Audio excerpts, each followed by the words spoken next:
ഛത്തീസ്ഗഡിൽ അറസ്റ്റിലായ മലയാളി കന്യാസ്ത്രീകളുടെ മോചനത്തിനായി ഹൈക്കോടതിയെ സമീപിക്കാൻ തീരുമാനമായി. NIA കോടതിയെ സമീപിച്ചാൽ സമയം നഷ്ടമാകുമെന്നാണ് ഇപ്പോഴുള്ള വിലയിരുത്തൽ. ഛത്തീസ്ഗഡിലെ മുതിർന്ന അഭിഭാഷകരും ഡൽഹിയിൽ നിന്നുള്ള അഭിഭാഷകരുമാണ് കോടതിയെ സമീപിക്കുക. ഛത്തീസ്ഗഡിലെ ദുർഗിൽ നിന്ന് അജീഷ് ജയകുമാർ തത്സമയം ചേരുകയാണ്. അജീഷ്, തീരുമാനമായി അല്ലേ?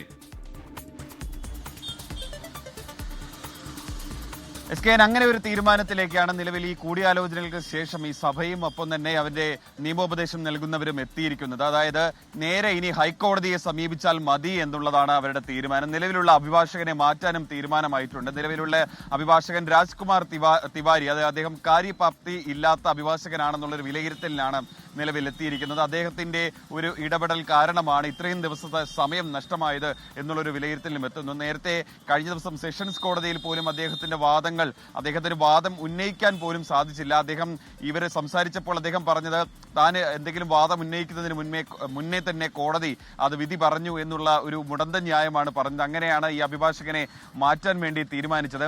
ഛത്തീസ്ഗഡിൽ നിന്നുള്ള മുതിർന്ന അഭിഭാഷകനും ഒപ്പം തന്നെ ഡൽഹിയിൽ നിന്നുള്ള സീനിയർ അഡ്വക്കേറ്റ്സിനെയും ഈ ഛത്തീസ്ഗഡിലേക്ക് എത്തിക്കും. അതിനുശേഷം നേരെ ഹൈക്കോടതിയിലേക്ക് പോകാനാണ് ഇപ്പോൾ തീരുമാനിച്ചിരിക്കുന്നത്. NIA കോടതിയെ പോകേണ്ട ആവശ്യമില്ല. NIA കോടതിയിൽ ഒരുപക്ഷെ പോയി കഴിഞ്ഞാൽ ഒരുപാട് സമയം നഷ്ടമാകും. ഒരുപക്ഷെ പോലീസിന്റെ മറ്റോ ഈ റിപ്പോർട്ടുകൾ കൂടുതൽ തേടി സമയം നഷ്ടമുണ്ടാകാൻ കൂടുതൽ ദിവസം കന്യാസ്ത്രീകൾ ജയിലിൽ കിടന്നേക്കാം.